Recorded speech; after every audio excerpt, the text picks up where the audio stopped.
ఎప్పుడైనా మిమ్మల్ని పట్టుకొని రాత్రి ఓ భయంకరమైన అనుభవం కలిగిందండి నాకు. ఓ కల వచ్చింది. ఒంటి మీద ఒక్క నూలు పోగైనా ధరించకుండా నేను రోడ్డు మీద నడుస్తున్నానట. సిగ్గుతో చితికిపోయాననుకోండి అని తమ గోడును ఎవరో ఒకరు మీతో చెప్పుకునే ఉంటారు. ఇలాంటి అనుభవాలు అనేక పద్ధతులలో మనలో చాలామందికి కలిగి ఉండవచ్చు. ఒక వ్యక్తికి ఒక కల రావచ్చు. చక్కగా డ్రెస్ చేసుకొని ఓ గదిలో కూర్చున్న జనం మధ్యలోకి ఉన్నట్టుండి తాను బట్టలు వేసుకోకుండా నిలబడి ఉన్నట్టు. మీకే అలాంటి కల రావచ్చు. ఎవరు ఊహించలేని పద్ధతిలో మీరు డ్రెస్ వేసుకునో లేక అస్సలు బట్టలు వేసుకోకుండానో ఓ వీధి చివర్లో నిలబడి ఉన్నట్టు. నిజానికి ఇలాంటి కలలు నిజమైన ఓ సూక్ష్మ శరీరయానానికి సంబంధించిన ఓ అనుభవంలోని ఓ అంశం కావచ్చు. సూక్ష్మ శరీరయానాలు చేస్తున్న అనేక మంది పొందిన అనుభవాల గురించి మాకు తెలుసు. ఈ పాఠం అలాంటి సంఘటనలను గురించి చెప్పుకొని నవ్వుకోవడాని కోసం మాత్రం కాదు. అయితే అలాంటి సంఘటనలను కూడా ఒక సామాన్యమైన సూక్ష్మ శరీరయానపు అనుభవంగా మీకు అర్థం అయ్యేట్టు చేయడానికే ఈ పాఠం ఉద్దేశింపబడి తయారు చేయబడింది. ఈ పాఠాన్ని మనం కలలు అనే విషయం కోసం కేటాయించుకుందాం. ఏంచేతనంటే మనలో ప్రతి ఒక్కరికి రకరకాలైన కలలు వస్తుంటాయి. ప్రాచీన కాలం నుంచి రకరకాల అభిప్రాయాలు మనకు ఏర్పడి ఉన్నాయి. కొన్ని కలలు శుభాలను సూచిస్తాయని, కొన్ని అశుభాన్ని మనకు తెలియజేస్తాయని కలల గురించి అనేక అభిప్రాయాలు ఉన్నాయి. మన అదృష్టాన్ని కూడా కలల ద్వారా మనం తెలుసుకోగలం అని కొందరు ప్రచారాలు చేస్తుంటారు. మీకు తెలుసా? నిద్రించేటప్పుడు సావకాశంగా ఉన్న మనసు చేసే ఆలోచనలలో కొన్ని ముక్కలు మనకి కలలులాగా కనిపిస్తాయి అని మరికొందరు అనుకుంటూ ఉంటారు. ఈ అభిప్రాయాలన్నీ సరైనవి కానే కావు. ఇక మనం ఈ కలల వ్యాపారానికి వద్దాం. ఇది వరకు పాఠాలలో నేర్చుకున్నట్టు కనీసం 2 శరీరాలతో మనం నిర్మించబడి ఉన్నాం. ప్రస్తుతం మన 2 శరీరాల గురించే చర్చించుకుంటున్నాం. ఇవి స్థూల, సూక్ష్మ శరీరాలు. ఇవి కాక ఇంకా చాలా శరీరాలు మనకు ఉన్నాయి. మనం నిద్రపోతున్నప్పుడు మన స్థూల దేహంలోంచి సూక్ష్మ శరీరం నెమ్మదిగా వేరై బయటకు వచ్చేస్తుంది. ఈ విధంగా అది వేరైనప్పుడు నిజంగానే మన మనస్సు శరీరం నుంచి వేరవుతుంది. భౌతిక శరీరం ఓ యంత్రాగారం లాగా ఉంటుంది, కానీ నడిపించేవాడు మాత్రం ఉండడన్నమాట. అంటే ఓ రేడియో స్టేషన్లో అన్ని యంత్రాలు పనిచేస్తూ ఉన్నప్పటికీ అనౌన్సర్ బయటికి వెళ్ళి తిరిగి రాకపోతే ఏ శబ్దాలు ప్రసారం కాకుండా ఉన్నట్టు. స్థూల శరీరానికి కొంత ఎత్తులో గాలిలో ఊగుతున్న సూక్ష్మ శరీరం కొంతసేపు తాను ఏం చేయాలో, ఎక్కడికి వెళ్ళాలో నిర్ణయం తీసుకోవడానికని ఆగుతుంది.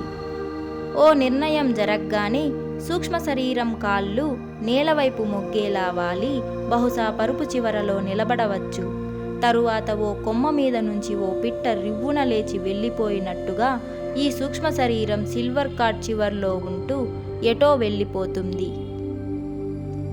చాలామందికి, ప్రత్యేకించి పాశ్చాత్యులకు సూక్ష్మ శరీరయానం గురించి ఎటువంటి పరిజ్ఞానమూ లేదు.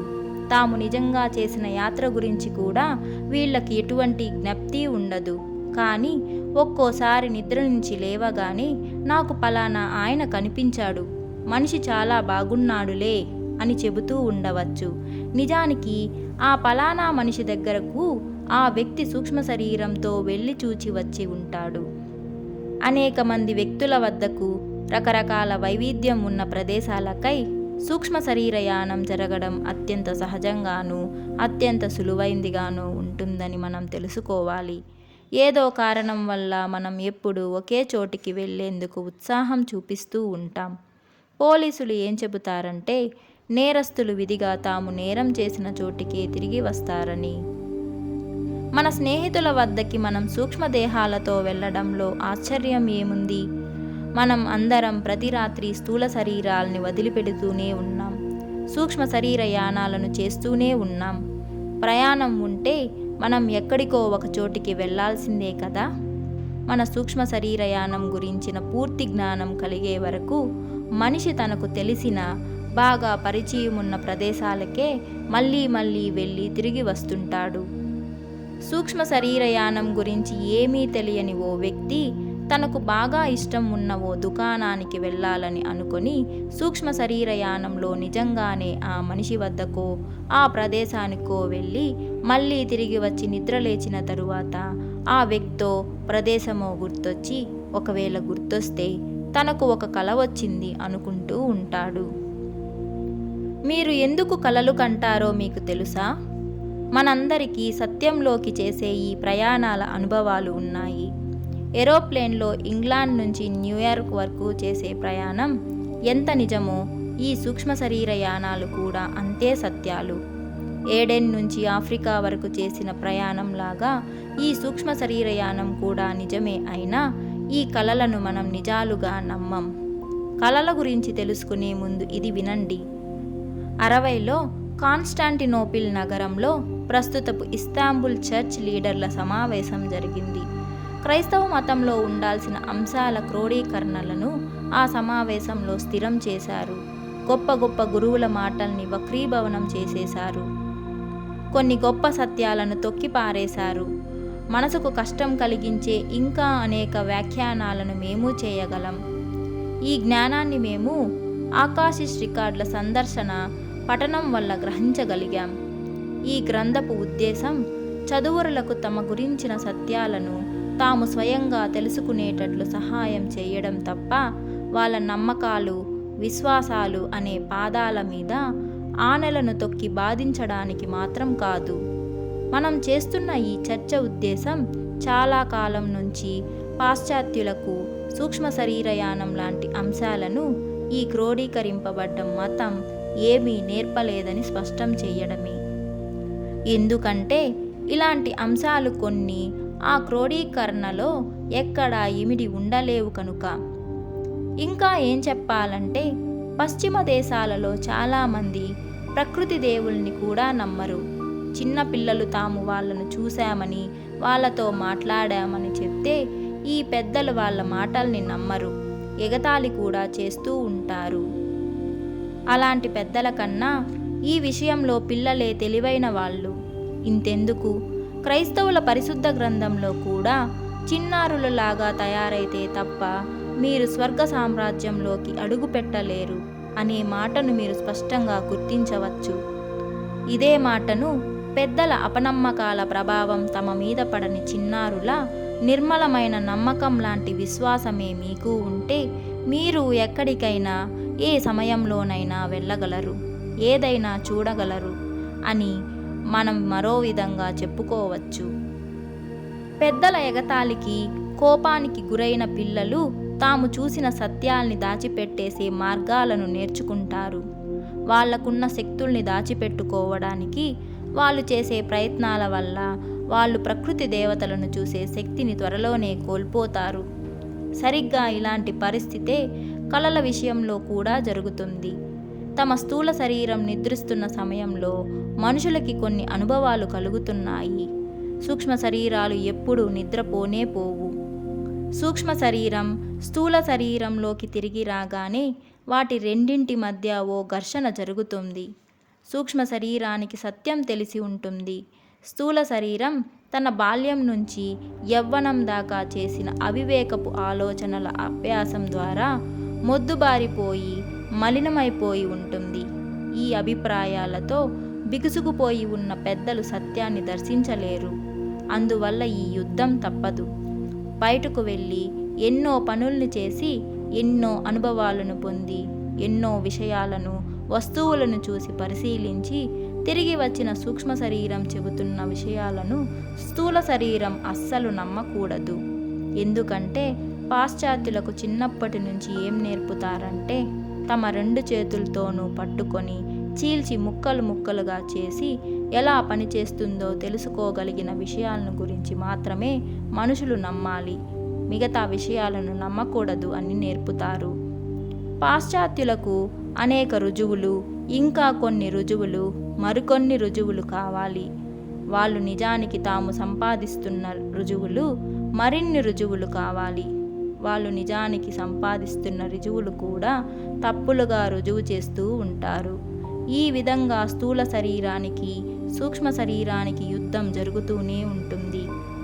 ఈ సమరం తరువాత ఓ హేతుబద్ధమైన విషయ పరిజ్ఞానం ఏర్పడి తీరాలి, స్థూల శరీరం నమ్మడానికి వీలుగా.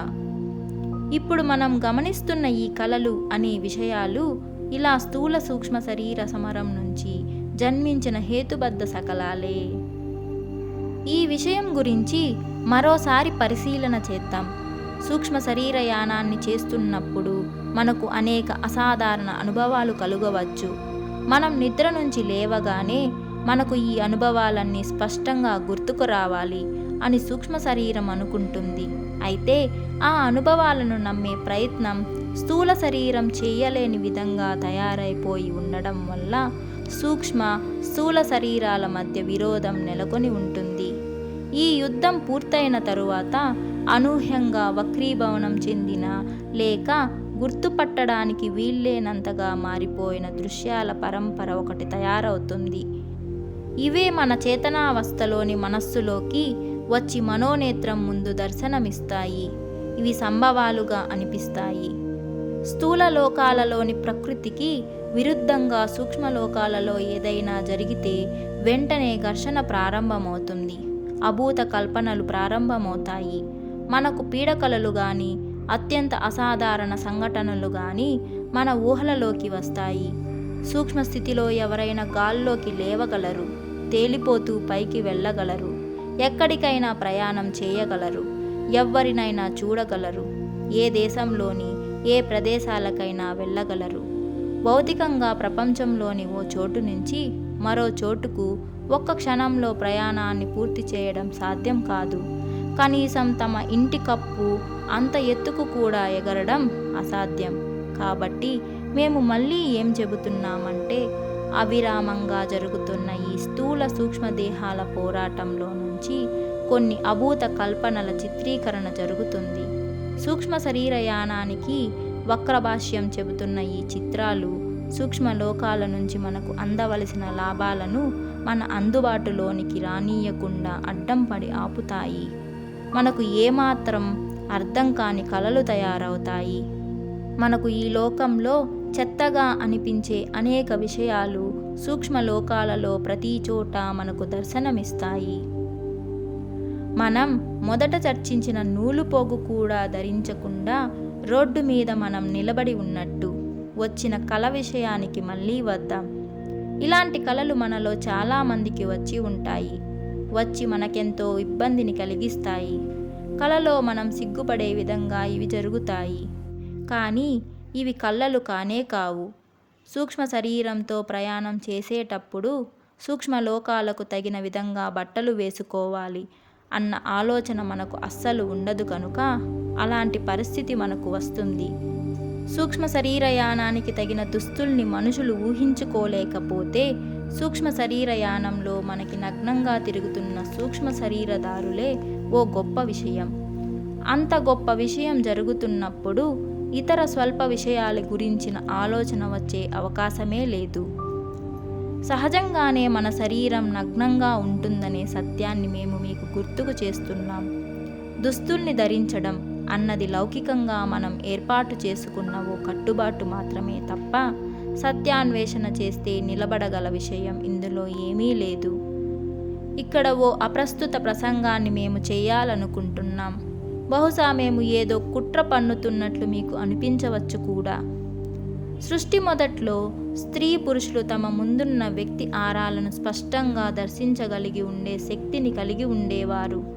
వాళ్లకు అందరి ఆలోచనలు స్పష్టంగా గోచరిస్తూ ఉండేవి. ఇప్పటి జనం దాచేసుకునే ప్రదేశాలలో ఈ ఆరాలలోని రంగులు మరింత స్పష్టంగా వెలుగులు చిమ్ముతూ ఉండేవి. మానవులు, ముఖ్యంగా స్త్రీలు, తమ ఆలోచనలను, ఉద్దేశాలను ఎవరూ తెలుసుకోకూడదని అనుకుంటూ ఉంటారు. మేము ఇందాకే చెప్పినట్లు ఇదొక అసంగతమైన సంగతి. కలల అధ్యాయానికి ఇది తోడ్పడదు. దుస్తుల్ని గురించి మాత్రమే బహుశా మీ ఆలోచనలను ఇంకొకసారి రేకెత్తిస్తుంది. సూక్ష్మ శరీరానికి కూడా మనం స్థూల శరీరం ధరించే దుస్తుల వంటి దుస్తులనే సహజంగా ఊహిస్తాం. ఇలాంటి ఆలోచనని మనం చేయకపోతే సూక్ష్మ శరీర యాత్రికుడిని దర్శిస్తున్న జ్ఞాని పూర్తిగా నగ్నంగానే తిరుగుతున్న వ్యక్తినే చూస్తాడు. మన దగ్గరకు అనేక మంది సూక్ష్మ శరీరాలతో వస్తుంటారు. వాళ్ళలో చాలామంది బట్టలు లేకుండా ఉండడాన్ని మేము దర్శించాము.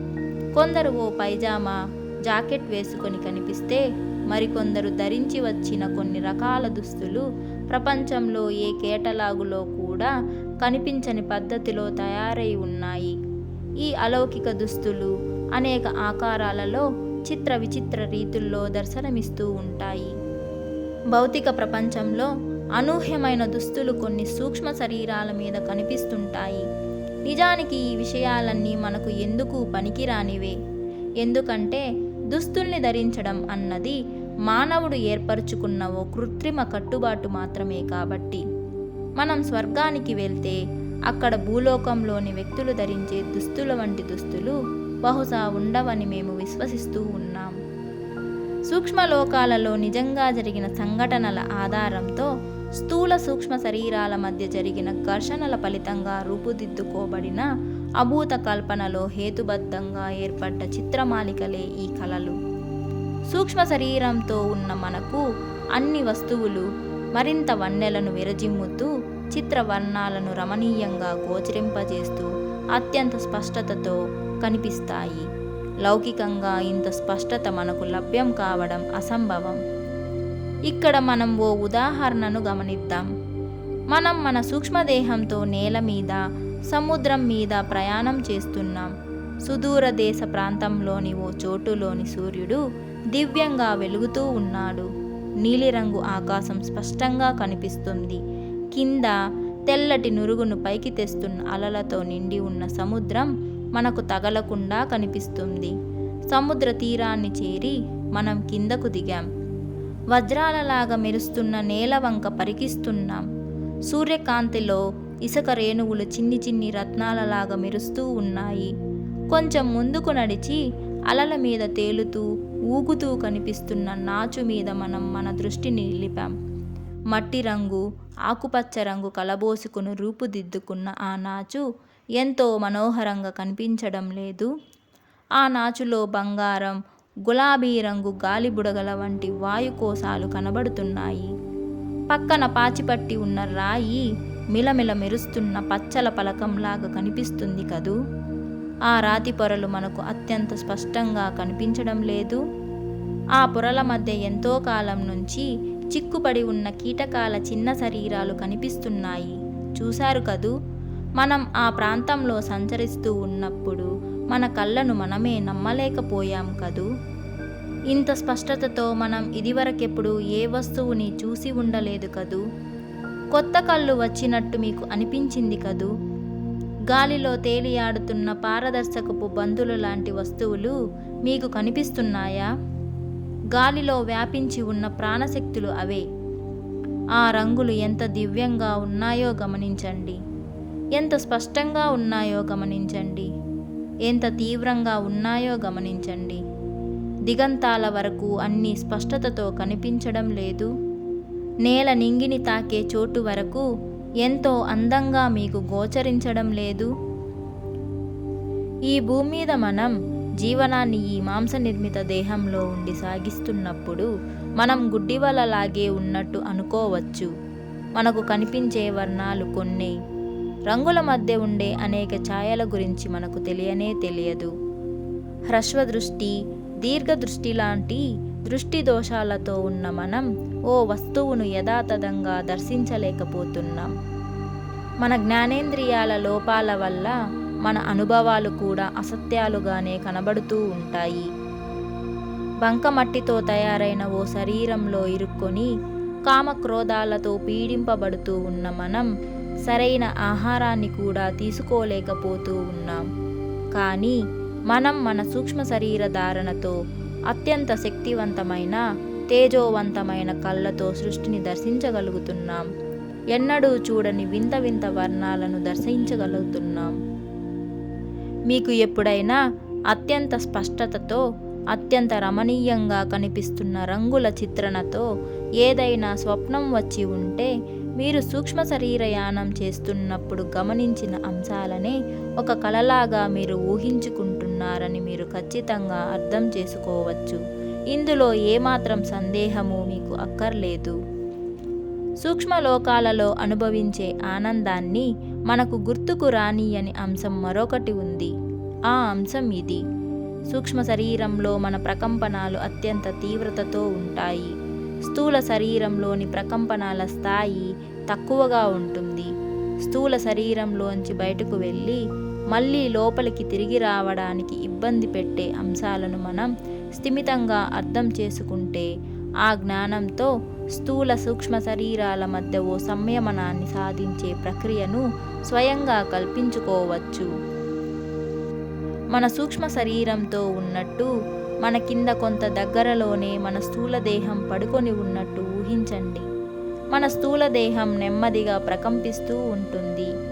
గడియారంలాగా టిక్కుటిక్కుమని మెల్లగా కంపిస్తూ ఉన్నట్టు మనం అనుకోవచ్చు.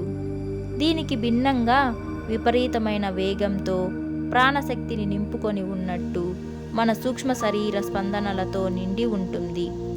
స్థూల శరీరానికి ఉన్నట్టి జబ్బులు ఏ సూక్ష్మదేహానికి ఉండవు. సూక్ష్మదేహాలను బాధపెట్టే అంశాలు ఏవీ ఉండవు. ఈ విషయాలను బాగా అర్థం చేసుకోవడానికి మనం భూమి మీద ఉదాహరణలని ఎంచుకుందాం. ఓ బస్సు గంటకి 20 లేక 30 మైళ్ళ వేగంతో వెళ్తుందని అనుకోండి. ఈ బస్సు ఈ విధంగా నడిపిస్తున్నప్పుడే ఎందుకో ఓ ప్రయాణికుడు అర్జెంటుగా ఆ బస్సులోంచి దిగిపోవాల్సిన అవసరం కలిగిందనుకుందాం.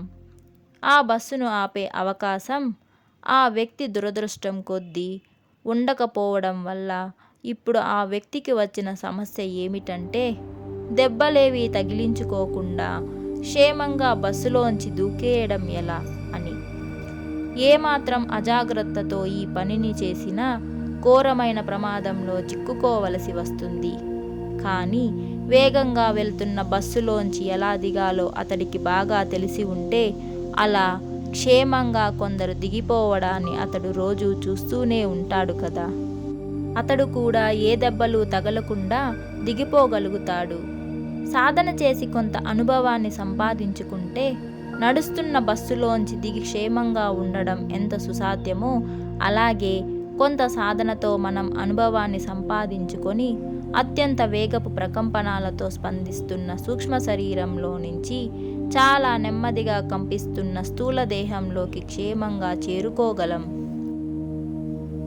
సూక్ష్మ శరీర యానపు అనుభవాల గురించి తిరిగి స్థూల దేహంలోకి చేరుకోబోయే ముందు మనకి వచ్చే సమస్య స్థూల శరీరంలోకి ఎలా వెళ్ళడమా అని. స్థూల శరీరం కంటే ఎక్కువ తీవ్రతతో సూక్ష్మ శరీరం కంపిస్తూ ఉంటుంది. ఒక శరీరపు వేగాన్ని మనం తగ్గించలేం. ఇంకో శరీరపు వేగాన్ని కొంత ప్రయత్నించి కొద్దిగా మాత్రమే పెంచగలం. కాబట్టి కొంతసేపు ఆగి 2 ప్రకంపనాల మధ్య శృతిని సాధించాల్సి ఉంటుంది. సాధనతో దీనిని సాధించవచ్చు. సూక్ష్మ శరీరపు ప్రకంపనాలను కొంత ప్రయత్నంతో తగ్గించుకోవచ్చు. స్థూల శరీరపు ప్రకంపనాలను కొంత ప్రయత్నంతో తగ్గించుకోవచ్చు. స్థూల శరీరపు ప్రకంపనాలను కొంత ప్రయత్నంతో హెచ్చించుకోవచ్చు. ఇలా ప్రయత్నంతో కొంత సామరస్యాన్ని సాధించినప్పటికీ స్థూల సూక్ష్మ శరీరాల మధ్య ప్రకంపనాల తీవ్రస్థాయి భేదం ఎక్కువగానే ఉంటుంది. 2 శరీరాలు ఒకదానికి మరొకటికి దగ్గరగా వచ్చినప్పుడు ఈ ప్రకంపనాలు 2 పరస్పర ప్రేరితాలై ఒక సామరస్యమైన శృతిలోనికి వస్తాయి. ఓ సమ్మేళన స్వరం ఏర్పడుతుంది. ప్రకంపనాల మధ్య ఓ ఒద్దిక ఏర్పడుతుంది. దీనివల్ల మనం స్థూల దేహంలోకి క్షేమంగా చేరుకోగలం. అభ్యాసం వల్ల, పుట్టుకతో నుంచే ఏర్పడి ఉన్న శక్తి వల్ల, జాతి లక్షణాల జ్ఞాపకాల వల్ల ఇది సాధ్యం. పట్టుదలతో దీన్ని సాధించిన తరువాత మనకు సూక్ష్మ శరీరం యొక్క అనుభవాలు అన్నీ బాగా గుర్తుంటాయి. దీన్ని గ్రహించడం కష్టంగా అనిపిస్తుందా? అయితే మీ సూక్ష్మ శరీరాన్ని ఓ రికార్డ్ ప్లేయర్లోని పికప్ హెడ్గా ఊహించుకోండి. మీ స్థూల శరీరాన్ని తిరుగుతున్న ఏ వేగంతో అని చెప్పుకుందాం. సరే, నిమిషానికి 48 సార్లు పరిభ్రమిస్తున్న వేగంతో తిరుగుతున్న ఓ గ్రామ్ఫోన్ రికార్డుగా ఊహించుకోండి. ఇప్పుడు మన సమస్య ఏమిటంటే ఈ గ్రామ్ఫోన్ రికార్డ్ ఈ వేగంతో తిరుగుతున్నప్పుడు సరిగ్గా మనం నిర్ణయించుకున్న ఓ పదం మీదకో ఓ సంగీత స్వరం మీదకో ఈ పికప్ హెడ్ను తెచ్చి నిలబెట్టగలగాలి. ఇలా చేయగలగడం ఎంత కష్టమో మీరు గ్రహించగలిగితే అభ్యాసం లేకుండా స్థూల శరీరంలోకి తిరిగి రావడం కూడా ఇంచుమించు ఇలాంటి కష్టంతోనే కూడుకొని ఉంటుందని మీరు అర్థం చేసుకోవచ్చు. ఇలాంటి అభ్యాసం ఏమీ చేయకుండా మొరటగా శరీరంలోకి తిరిగి వస్తే మనకు మెలకువ వచ్చేస్తుంది. చెప్పలేని ఆందోళనను అనుభవిస్తూ ఉంటాం. పైత్యం ప్రకోపించినట్లు అనిపించవచ్చు. దుర్భరమైన తలనొప్పి పట్టుకోవచ్చు. ఇలా ఎందుకు జరుగుతుందంటే పరస్పర శృతిలో లేని రెండు శరీరాలు ఉన్నట్టుండి ఒకదాంతో మరొకటి ఢీకొనడం వల్ల పుట్టే కుదుపు వల్ల. కారులో వెళ్తూ గేర్ని మొరటుగా మార్చితే కారు మొత్తం కుదుపుతో ఊగినట్లు ఇది జరుగుతుంది. సూక్ష్మ శరీరం స్థూల శరీరాన్ని పూర్తిగా అనుసరించి నిలబడకుండా ఓ పక్కకి కాస్త ఎక్కువగా ఇరుక్కొని వాలి ఉండవచ్చు. అంచేత ఇలా ఇబ్బందిని మనం అనుభవంలోకి తెచ్చుకోవచ్చు. దురదృష్టవశాత్తు ఇలాగ జరిగితే నిద్రపోవడమో వీలైనంత ఎక్కువ విశ్రాంతి తీసుకోవడమో తప్ప మరో మార్గాంతరం మనకు లేదు. అలా విశ్రాంతి తీసుకుంటున్నప్పుడు వీలైనంత వరకు అటు ఇటు కదలకుండా ఉండాలి. వీలైనంత వరకు ఆలోచనలను కూడా బాగా తగ్గించేసుకోవాలి. వీలైతే మళ్ళీ సూక్ష్మ శరీరాన్ని ఒకసారి బయటకు తీసుకువచ్చే ప్రయత్నాన్ని చేయాలి. అలా లేచిన సూక్ష్మ శరీరాన్ని స్థూల శరీరం నుంచి కొంత ఎత్తుదాకా వెళ్ళి మళ్ళీ నెమ్మదిగా ప్రశాంతంగా కిందకు దిగుతూ స్థూల శరీరంతో సక్రమంగా సంయోగం చెంది ఒద్దికగా నిలబడగలుగుతుంది. అప్పుడు మనకు ఏ విధమైన ఇబ్బంది అసౌకర్యము ఉండదు. 10 నిమిషాల వ్యవధిలో ఈ స్వస్థతను మన అభ్యాసంతో సాధించవచ్చు. ఈ 10 నిమిషాల ప్రయత్నాన్ని చేసి మీరు సుఖంగా ఉండటం మంచిది. లేకపోతే సుఖం లేని ఈ రెండు శరీరాల్లో జీవించడం కన్నా చచ్చిపోవడం మంచిదేమోనని మీకు అనిపించవచ్చు. ఎందుకంటే నిద్రపోయి లేస్తే తప్ప మీకు స్వస్థత చేకూరదు కాబట్టి. స్థూల సూక్ష్మ శరీరాలు రెండు ఒద్దికగా ఉన్నప్పుడే మీకు స్వస్థత చేకూరుతుంది. ఒక్కోసారి మనం నిద్ర నుంచి లేవగానే చిత్ర విచిత్రమైన కలలోని విషయాలు స్పష్టంగా గుర్తుకు వస్తాయి. కొన్ని కలలు చారిత్రాత్మకంగా ఉండవచ్చు. మరికొన్ని కలలు అలౌకికంగా అనిపించవచ్చు. ఇలాంటి సమయాల్లో మీరు మీ ఆధ్యాత్మిక శిక్షల కార్యక్రమంలోని భాగంగానే విశ్వ చైతన్యపు భాండాగారం లేక ఆకాశిక్ రికార్డ్స్ను పరిశీలించి వచ్చినట్లు అర్థం చేసుకోవచ్చు. ఈ విషయం గురించి మనం మరో పాఠంలో తెలుసుకుంటాం. భూతకాలంలోకో భవిష్యత్తు కాలంలోకో మీరు పయనించారని తెలుసుకోవచ్చు. భూత భవిష్యత్ దర్శనకారులు కొందరు జోష్యాలు చెబుతూ ఉంటారు. భవిష్యత్తులో కొన్ని సంఘటనలు ఫలానా విధంగా జరగవచ్చునని, ఇంకా జరగని సంఘటనలు గనుక ఈ పద్ధతిలో జరగవచ్చునన్న సూచనను మాత్రమే వాళ్ళు చేయగలరు. భవిష్యత్ దర్శన మార్గం ఇలాగే ఉంటుంది. కాబట్టి మీరేం గ్రహించవచ్చునంటే సూక్ష్మ శరీరయానం అనుభవాలు ఎన్ని గుర్తుంచుకుంటే అంత ఉపయోగం మనకు కలుగుతుంది అని. ఎంతో కష్టపడి నేర్చుకున్న విషయాలను కొన్ని నిమిషాల లోపలే మర్చిపోతే మనకేం ప్రయోజనం చేకూరుతుంది? అనేకసార్లు వ్యక్తులు నిద్ర నుంచి లేస్తూనే బాగా చికాకు పడుతూ ఉంటారు. అందరి మీద మండిపడుతూ ఉంటారు. ఈ సృష్టి మీదే వాళ్ళకి ఆ సమయంలో సదభిప్రాయం కలగదు. ఇలాంటి దరిద్రపు మూడులోంచి తేరుకొని మళ్ళీ మామూలు మనుషులుగా కావడానికి వాళ్లకు ఎన్నో గంటలు పట్టవచ్చు. ఇలాంటి దయనీయమైన పరిస్థితి సంభవించడానికి అనేక కారణాలు ఉన్నాయి. ఆ కారణాలలో ఒక కారణం ఇది. సూక్ష్మదేహంలో ఉన్నప్పుడు మానవులు ఎన్నో మంచి పనులను చేస్తూ ఉండవచ్చు. ఎంతో ఉత్సాహం కలిగించే ప్రదేశాలను దర్శిస్తూ ఉండవచ్చు. తమకి సంతోషాన్ని కలిగించే అనేకుల్ని చూస్తూ ఉండవచ్చు. స్థూలదేహం నిద్రిస్తూ శక్తిని పుంజుకుంటూ ఉంటే సూక్ష్మ శరీరం స్వేచ్ఛగా ఉల్లాసంగా విహారాలు చేస్తూ ఉంటుంది. సూక్ష్మ లోకాలలో సంపూర్ణ స్వాతంత్రం ఉంటుంది. ఏ బంధాలు ఉండవు. అద్భుతమైన అనుభూతి మనకు లభిస్తూ ఉంటుంది. కొంతసేపటికి వచ్చేయాలి అనే సందేశం అందుతుంది. తిరిగి వచ్చి ఇంకో రోజుని ప్రారంభించాల్సి ఉంటుంది మనం. ఈ సగటు రోజులో ఏముంటుంది? బాధే, కష్టమైన పనులే. ఏది ఏమైనా అది సుఖదాయకం మాత్రం కాకుండా ఉంటుంది. అయినా తప్పదు అన్న భావనలు ఇలాంటి వ్యక్తులకు కలగడం వల్లనే ఆ చికాకు, విసుగు, కోపం. మరి సంతోషంగా ఉన్నవాణ్ణి లాక్కొచ్చి మళ్ళీ కష్టాలతో ఇబ్బంది పెడితే నిద్ర లేవగానే చికాకు, దుఃఖము తప్పకుండా కలిగే తీరుతుంది. అంతగా ఉత్సాహాన్ని కలిగించే మరో కారణం, మనం భూమి మీదకు చదువుకోవడానికి పాఠశాలకు వచ్చే విద్యార్థులాగా దిగివస్తూ ఉంటాం. ఈ నేర్చుకోవలసిన పాఠాలను కూడా మనం ముందే నిర్ణయించుకొని వచ్చి ఉంటాం. రాత్రి మనం నిద్రపోగానే, బడి వదిలిపెట్టగానే విద్యార్థులు ఉత్సాహంగా తమ తమ ఇళ్లకు ఎలా తిరిగి వెళ్ళిపోతూ ఉంటారో, అలాగే ఈ స్థూల శరీరం అనే బడి నుంచి బయటపడిన సూక్ష్మ శరీరం అనే విద్యార్థి ఉత్సాహంతో తన ఇంటి దారి పడుతుంది. చాలాసార్లు చాలా తృప్తితో జీవిస్తూ ముభావంగా ఉంటున్న ఓ వ్యక్తి నిద్రపోయి లేస్తూనే పరమ చికాకుగా, అసహనంతో ప్రవర్తిస్తూ ఉంటాడు. దీనికి కారణం తాను భూమి మీద చేస్తున్న పనులన్నీ పరమ దరిద్రంగా, నాశనమైపోతూ ఉన్నాయని గ్రహించడం వల్లనే. భూమి మీద తృప్తిగా, ముభావంగా ఉండడం వల్ల కూడా తనకి నిజంగా ఏమీ ఒరగడం లేదనే సత్యాన్ని ఆ వ్యక్తి గ్రహించడం వల్లనే ఈ అసంతృప్తి, చికాకు అతని ప్రవర్తనలో కనిపిస్తూ ఉంటాయి.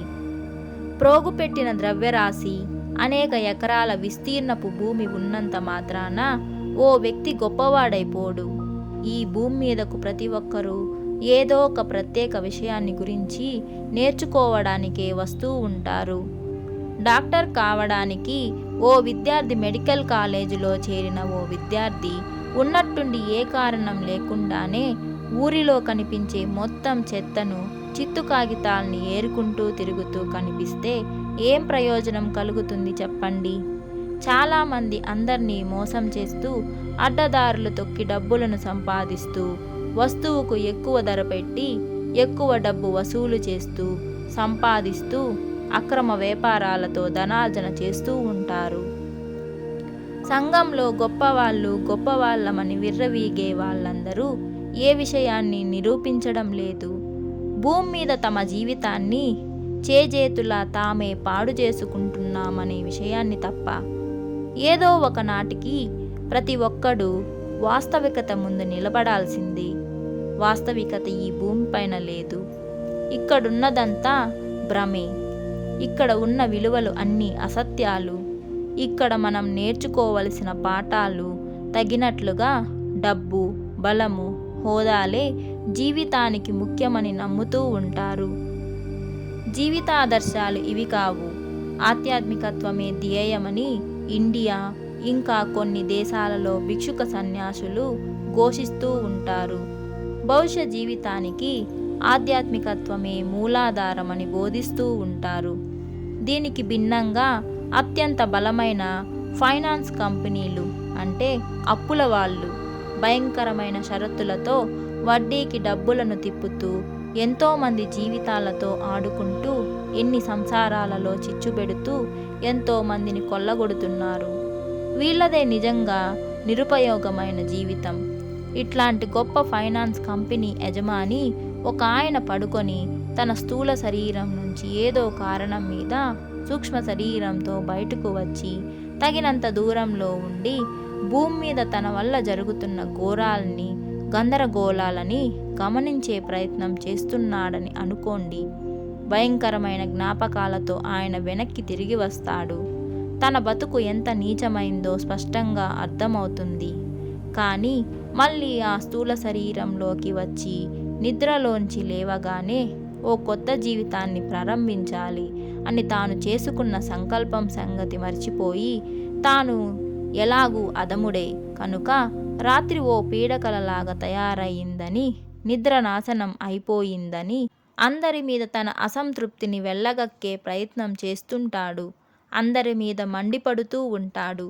అతడి పరిస్థితి ఈ ఒక్కరోజు మాత్రమే కాకుండా జీవితమంతా ఇలాగే జరుగుతూ ఉంటుంది. దీన్నే మండే మార్నింగ్ బ్లూస్, సోమవారపు శోకాలు అంటారు. నిజమే, దీనికో ప్రత్యేకమైన కారణం ఉంది. చాలామంది వారంలో వరుసగా ప్రతిరోజు ఖచ్చితంగా కొన్ని గంటల పాటు పనిచేసి తీరాల్సి ఉంటుంది. అలా పనిచేసిన వారం రోజులు అయిపోయాక ఒక రోజో 2 రోజులో సెలవు దినాలు వస్తాయి. చేసే పని నుంచి ఆట విడుపు వస్తుంది. విశ్రాంతి సంపూర్ణంగా లభిస్తుంది. పనిచేసే ప్రదేశానికి కూడా వెళ్ళనక్కర్లేదు. మామూలుగా ప్రశాంతంగా నిద్రలోకి జారుకుంటాడు. వాళ్ళ సూక్ష్మ శరీరాలు బయటకు వచ్చి ఎక్కడెక్కడికో వెళ్ళిపోతాయి. బహుశా ఎక్కడికి వెడితే తాము భూలోకంలో చేస్తున్న నిర్వాకం ఏమిటో నిజంగా అర్థమవుతుందో ఆ చోటికే వెళ్తాయి. మళ్ళీ స్థూల శరీరంలోకి తిరిగొచ్చాక నిద్ర లేచి తమ తమ పనిచేసే చోట్లకి వెళ్ళిపోవాల్సి ఉంటుంది. వాళ్ళ మనసుల నిండా అశాంతి, దుఃఖము స్థిరపడి ఉంటుంది. ఇదే మండే మార్నింగ్ బ్లూస్కి కారణం. ఇంకో రకం మనుషులను గురించి కూడా మనం కొంతసేపు మన ధ్యాసను పెట్టాల్సి ఉంటుంది. తక్కువ నిద్రపోయే మనుషుల గురించి. ఈ నిద్ర పట్టని వాళ్ళ సూక్ష్మ శరీరాల అనుభవాలు, జ్ఞాపకాలు ఎంత గాఢంగా స్పష్టంగా ఉంటాయంటే సూక్ష్మ శరీరాలతో బయటకు వచ్చి యథార్థాన్ని వాళ్ళు భరించలేనంతగా ఉంటాయి. ఈ కారణం చేత వాళ్ళ సూక్ష్మ శరీరాలు స్థూల శరీరాలనే గట్టిగా అంటిపెట్టుకొని ఉంటాయి. బయటికి రావడానికి ఇష్టపడవు. తాగుబోతులు కొందరికి నిద్రపోవాలంటే విపరీతమైన భయం కలుగుతూ ఉంటుంది.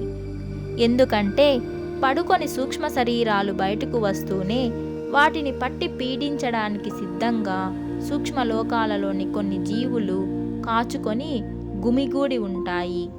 పింక్ వర్ణపు ఏనుగులు మొదలైన సూక్ష్మలోకాలలో తాగుబోతులకు కనిపించే భయంకర జీవరాశుల గురించి మనం ఇదివరకు ఓసారి చదివాము.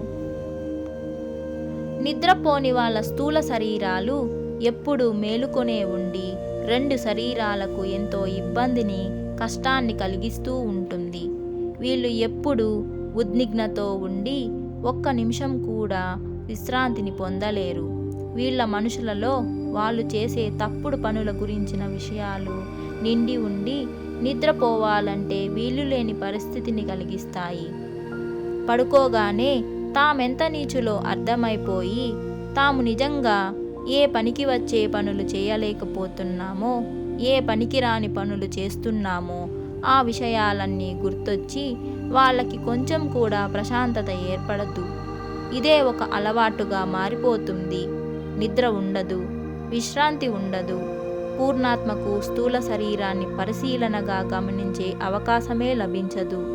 అదుపు లేకుండా ఇష్టం వచ్చినట్టు రోడ్ల మీద దౌడు తీస్తున్న గుర్రాల్లాగా వీళ్ళు మిగతా అందరికీ హాని కలిగిస్తూ ఉంటారు. నిద్ర పట్టదు కనుక ఈ జీవితం నుంచి వాళ్లకు ఏ లాభమూ కలగదు. ఏ ఉపయోగము లేకుండా జీవిస్తున్నారు కాబట్టి సరిగ్గా బతకడం కోసం మళ్ళీ ఇంకోసారి భూమి మీద జన్మ ఎత్తాల్సి ఉంటుంది. మీకు వచ్చిన కళ, మీ కల్పనో లేకపోతే సూక్ష్మ శరీరయానపు అనుభవాన్ని గురించిన తప్పుదారి పట్టిన ఊహాచిత్రమో తెలుసుకోవడం ఎలా అని మీరు అనుకుంటున్నారా? ఈ ప్రశ్నను మీరు మీకే వేసుకోవడం చాలా సులభమైన పద్ధతి. ఆ కళలో మీకు ప్రతి వస్తువు బాగా స్పష్టంగా కనిపిస్తుందా? అలా చాలా స్పష్టంగా ప్రతి వస్తువు కనిపించి ఉంటే అది తప్పక సూక్ష్మ శరీరయానపు అనుభవంగానే మీరు అర్థం చేసుకోవచ్చు. భూమి మీద కంటే స్పష్టంగా రంగులు మీకు కనిపించాయా?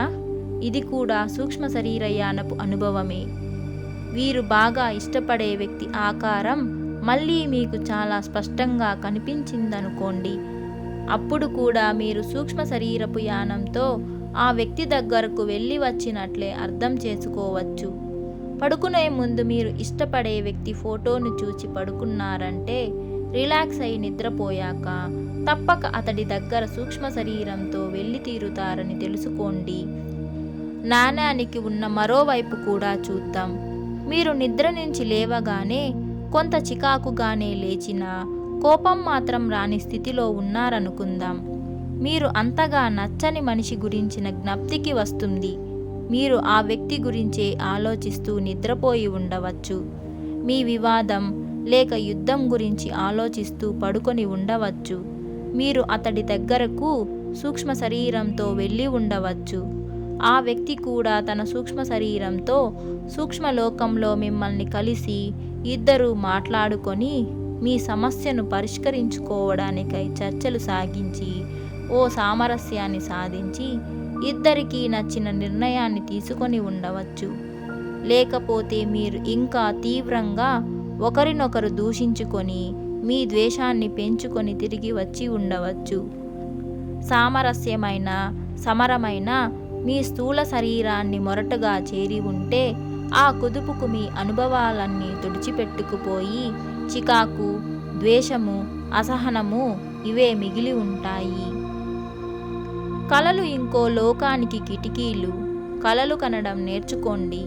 ఆ కలలను పరీక్షించండి. మీరు పడుకోబోయే ముందు ఓ సంకల్పాన్ని చెప్పుకోండి.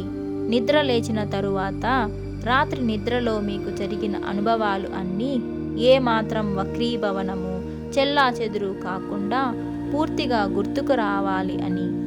ఈ సంకల్పం నెరవేరి తీరుతుంది. పాశ్చాత్యులకు మాత్రం కొంత కష్టం తప్పదు.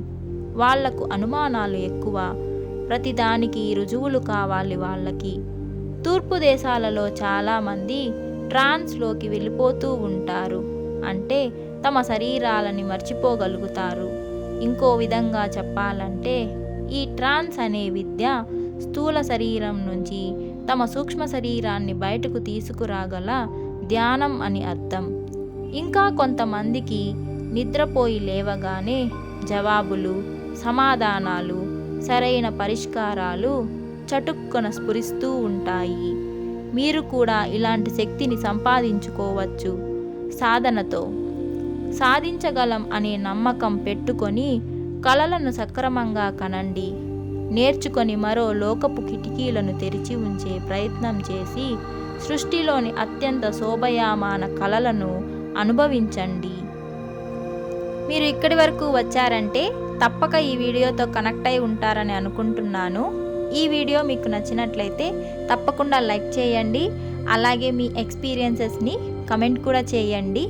మీరు ఇంకా నా ఛానల్ని సబ్స్క్రైబ్ చేసుకోకపోతే please subscribe to my channel for more interesting videos. ఇంకొక ఇంట్రెస్టింగ్ వీడియోతో మళ్ళీ మీ ముందుకు వస్తాను.